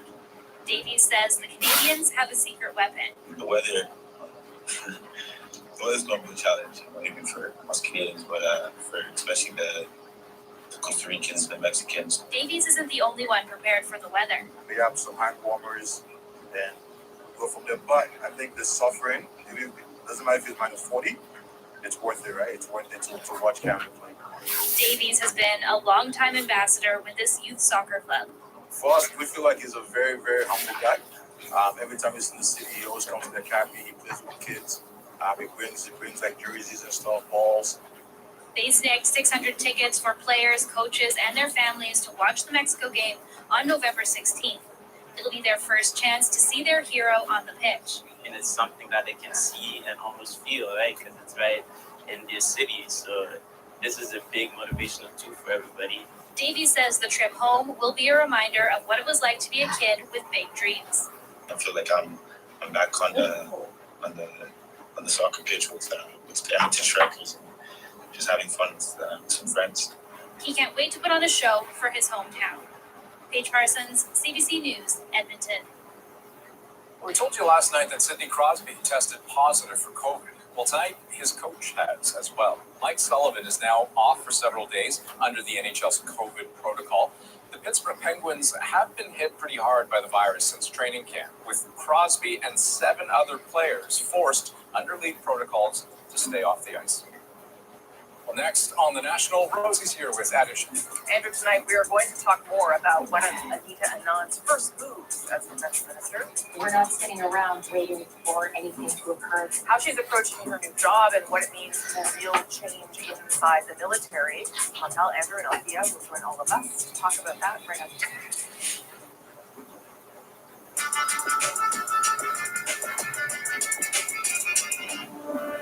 It has been a little over a week since Anita Anand was sworn in as defense minister, and already she's making changes, announcing today that military sexual misconduct cases will be moved to the civilian justice system. We're not sitting around waiting for anything to occur. The teams are in active discussions right now. This is all hands on deck. It's a move that follows the interim recommendations from former Supreme Court Justice Louise Arbour. Recommendations Arbour laid out in her letter last month to the former Minister of Defense. So what does this tell us, if anything, about how Minister Anand is approaching her new role? It's Thursday. I'm here with that issue. Chantal Hébert, Andrew Coyne, and Althea Raj. Good to see everybody. Chantal, I'll start with you. How should we interpret what the minister did today? Does it tell us anything about how she might be approaching this role differently than her predecessor? I guess up to a point, she basically decided to implement today a recommendation that has been sitting on the Minister of Defense's desk for 6 years, and which by now have become totally inevitable. But, good points for getting a second opinion that says the same thing 6 years later and following up on it. It is, Andrew, too, still an interim recommendation. So the idea is we'll put it in place, we'll do it, and we'll either leave it or we'll figure out something else. So I'm not sure whether there's any room once you've started something to dial it back. No, not on this file. I think that train has left the station. This is what's going to happen. I think it's interesting that you have a new minister here. Clearly has a legal background that may be part of this, but who's also a new minister, and I suspect the powers that be, i.e. the Prime Minister's office, would prefer that this was brought in with a new broom rather than having it done by the old minister who was a dead man walking for some time. It's clearly this was needed when you had so many senior officers in the military who not only participated in this kind of sexualized culture, to use that phrase from the Marie Deschamps report, but more importantly, I think felt themselves to be invincible, and probably with good reason, it seems. So clearly, normal reforms, normal tinkering was not going to fix this. You had to take a much more sweeping approach to it. I think the other thing that this calls to mind is that, the chain of command didn't just stop at the top of the military. It extends to the defense minister, who then reports to the prime minister. This has been a problem that's been on the prime minister's desk for 6 years, not just the defense minister's desk. And the fact that it took 6 years for this to happen, I think shows some systemic problems in the way that we oversight over the military. We need stronger legislative oversight. We can't just entrust it to the executive.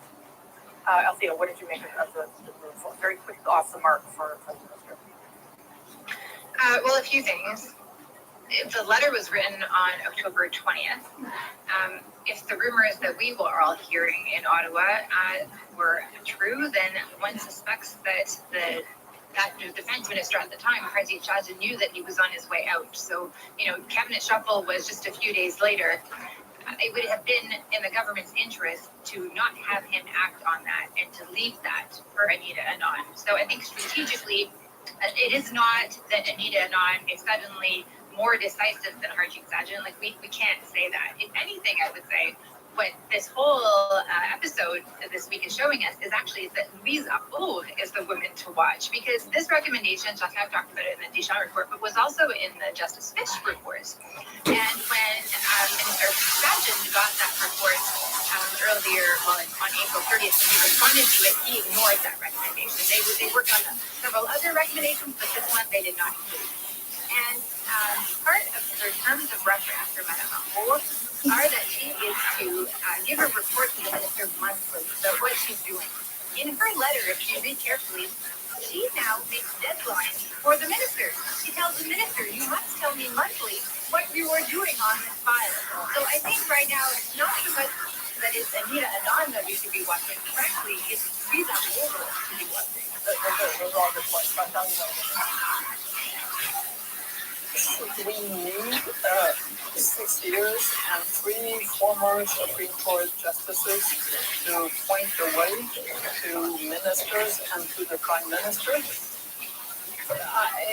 I'm struggling with this. I think today's move was a good move, but I don't think it kind of washes away 6 years. Yeah, I mean, Andrew, that's your point. And then I must say, too, I mean, I've read this recommendation 3 times now. So at some point, the government has to move on it. I'm not sure what has changed. Is it the public's willingness to live with this? Is it the sheer volume of complaints they're receiving? Why is it happening finally?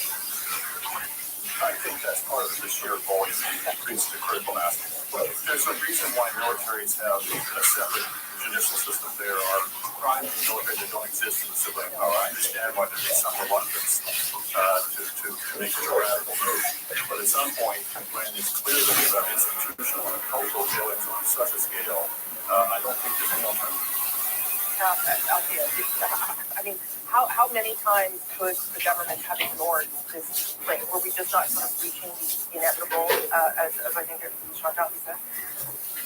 Well, I think in this case we actually have to look at what Madame Arbour is saying in her letter. What she's saying in her letter is that there is a crisis in terms of public perception, but also that the military itself is handicapped by its own rules. If senior leadership cannot know whether or not people are being investigated, they may make, as we have seen, hirings and promotions that are, if they had full disclosure, they would not be making. And so in their own self-interest, not only in the interest of the victims, in the D&D's own interest, this is a recommendation that needs to be acted. I mean, she's very clear to say that, this is an interim recommendation. It doesn't mean that this will be included in the final report. She may decide to go the other route. We probably all think that she won't.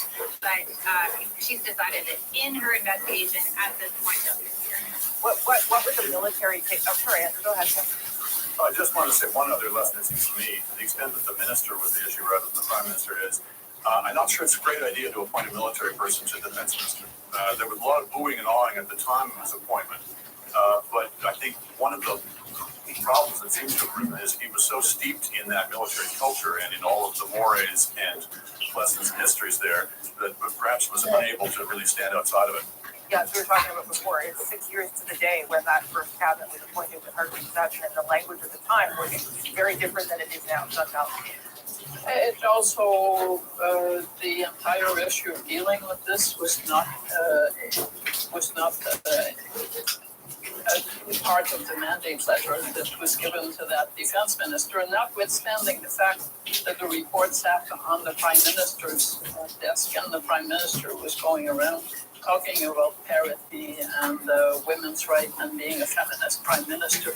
But I don't think we should blame the fact that Harjit Sajjan was from the military. We've had scores of defense ministers who were not. And by and large, they have allowed the military to do whatever it is that the military does, including this. Okay, we're going to take a quick break right there. When we come back with another round of that issue, we're going to look at some of the backlash that these comments. I've been able to live in Montreal without speaking French. And I think that's a testament to the city of Montreal. The political response to those comments from the CEO of Air Canada's lack of French.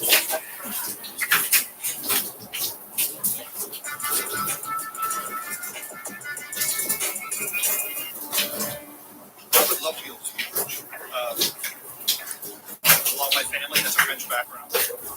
But right now, my priority is ensuring that Air Canada gets back to French. That was Air Canada's CEO, Michael Rousseau, probably as he would say it, answering questions on Wednesday about the lack of French.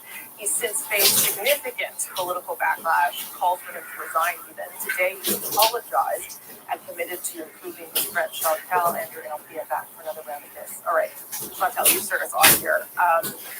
In terms of what we should make of the political response to those kinds of comments. Well, it's pretty unanimous, and I think it reflects reality. It brings you back 50 years, if you're my age, to a time when bosses spoke English and workers waited for orders, French-speaking workers. This is Air Canada, a company that in my young days used to forbid its French-speaking workers, including pilots, to speak French to each other, and didn't believe it was safe to speak French to land an airplane in Canada or elsewhere in the world where it was common practice. The winners from this round is the CAQ government and its language legislation, which now has more momentum to make Bill 101 tighter. Possibly the federal new Official Languages Act that treats French on a level different from English. And the losers, and today they were vocal about being the losers of this, are English Quebecers who are not in any way, shape, or form represented by the CEO of Air Canada and this I don't have time to waste on learning French issue. Yeah, and just to be clear, Mr. Rousseau didn't suddenly arrive in Montreal and was asked whether he's been living in Montreal. That is where he chooses to live, and I guess chooses to not learn French until today. Andrew, what did you make of the response? Well, that's part of what's so extraordinary, but it'd be one thing if he was an American just in from Georgia, hadn't really familiarized himself with the culture of the place. But for a president who's from Canada, of a company of all companies, Air Canada, with its long history in Montreal, it's really quite remarkable and clueless. I mean, I'm not a fan of hearing politicians lecturing private citizens of what language they can speak, but if you are the president of any large corporation, let alone Air Canada, part of your job is to be attuned to local culture, local ideas, local prerogatives, local imperatives. And if you can't figure out in 14 years of living in Quebec that it's going to be important that you at least make the effort to try to learn French. I mean, it's not so much that he didn't learn French, it's that he didn't seem to care about it. It's not even so much that he didn't care about it, it's that he said he didn't care about it. That's a 3 times level of cluelessness that is really remarkable. Yeah, I mean, it is kind of surprising, Althea, that someone at that level in the business community living in Quebec would be, I guess, blissfully unaware of how those comments would be received in Quebec. That to me was the most shocking thing. Like, has he not read any newspaper or turned on the television? Like, these debates are not just happening in the French media, they're also happening in the English media when you're talking about Bill 101 or Bill 96 or the federal government's new language laws. That, to me, the comments about, like, well, isn't it a glorious thing that I've been living in Montreal for 14 years and I haven't had to learn French? Like, that is a testament to the city. This is exactly the problem that we've been talking about for a decade in Montreal. And for him to cast it as in a positive light shows that he's completely oblivious to the discussion and doesn't even realize that he's giving ammunition to a side that doesn't agree with him. Like, it's mind-boggling. That's the shame in this, is that there's lots of reasonable people who are sympathetic to the cause of French in Quebec, who are very concerned about Bill 96 and who feel it's overkill and indeed dangerous, and they're going to be really put on their back foot by this. For sure. Chantal, last word. But he has also hurt Air Canada. It's going to be harder for anyone who lobbies for Air Canada provincially or federally to get to ministers to take a meeting with Air Canada. He's kind of made the company toxic, and that's too bad because there are lots of good people who work for Air Canada and they deserve better leadership. Yeah, and lots of people who speak both French and English and other languages too. Okay, thank you all. It was a good round this week. I'll see you next week. Appreciate it. And with that, let's send it back to Adrian and Andrew in Toronto. All right, thank you, Rosie. Next on the National, many Canadians are celebrating Diwali this week with food, family, and of course, music.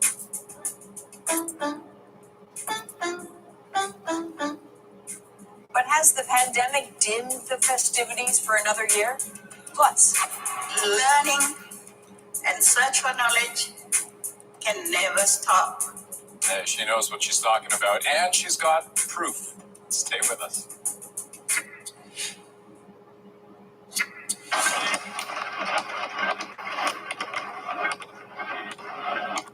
Diwali celebrations lighting up the skies over India. For South Asian families, it is one of the most important holidays of the year, a time for reflection and renewal. At India's borders, that meant soldiers, even those on opposing sides, coming together to exchange sweets. Now, for those marking Diwali in Canada, celebrations will be a little brighter this year with the return of some in-person events, along with some familiar COVID safeguards. Benny Bridge shows us how. We're just going to put out the offerings now. From Rangoli art, divas, sweets, and more, Diwali for this family is a vibrant celebration. But this year, they're spending it closer to home than usual. We're just keeping it a close family celebration because of COVID. Before the pandemic, the Bhatias always celebrated Diwali in India, where they organized charity efforts aimed at providing free cataract surgeries to those in need. We try to think of it as bringing literal light. For others, this year marks a return for more community connection.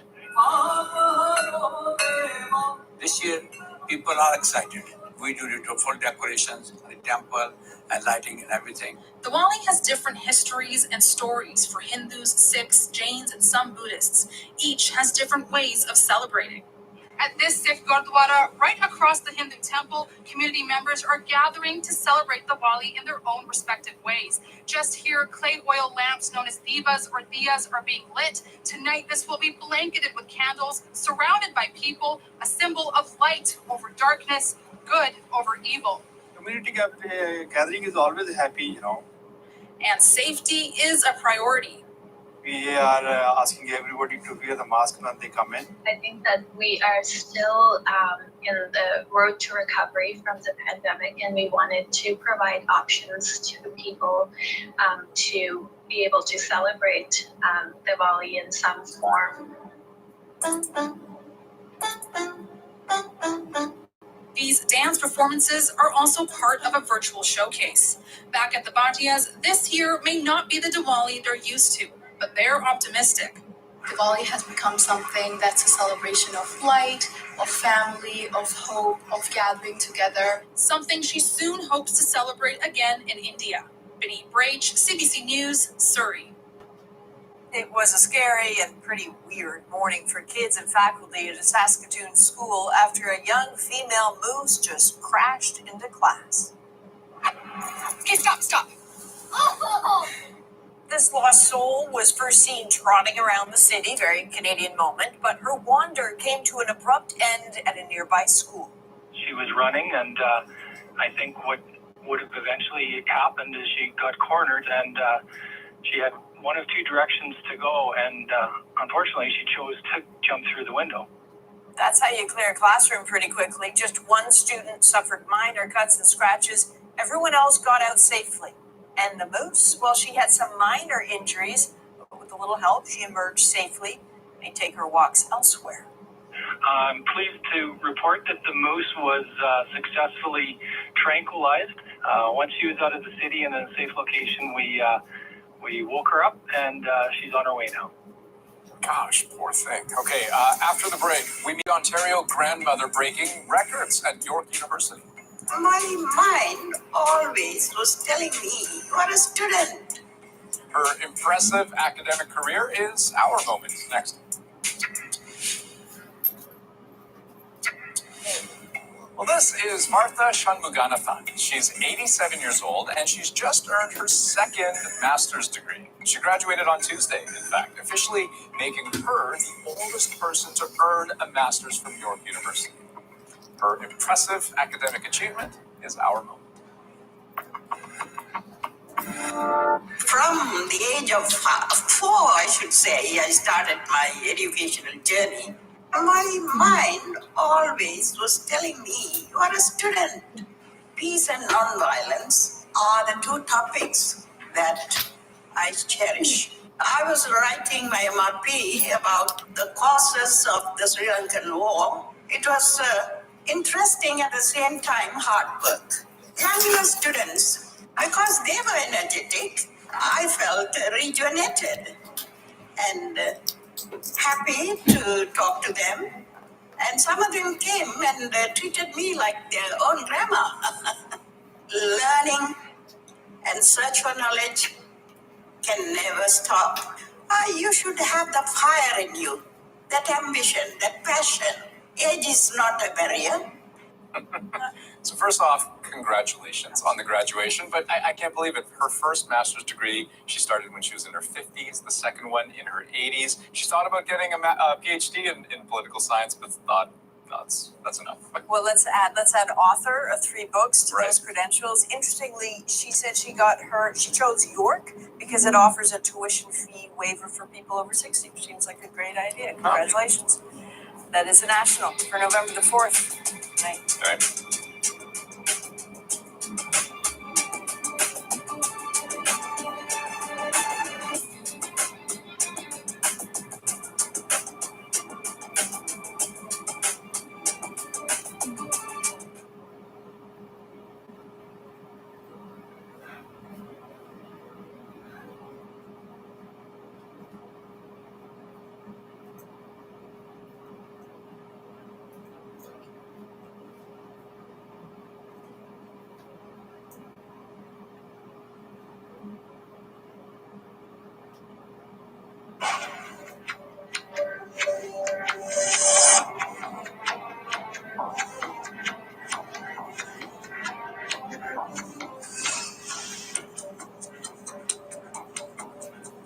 Good evening, I'm Dennis Ward. Welcome to APTN National News.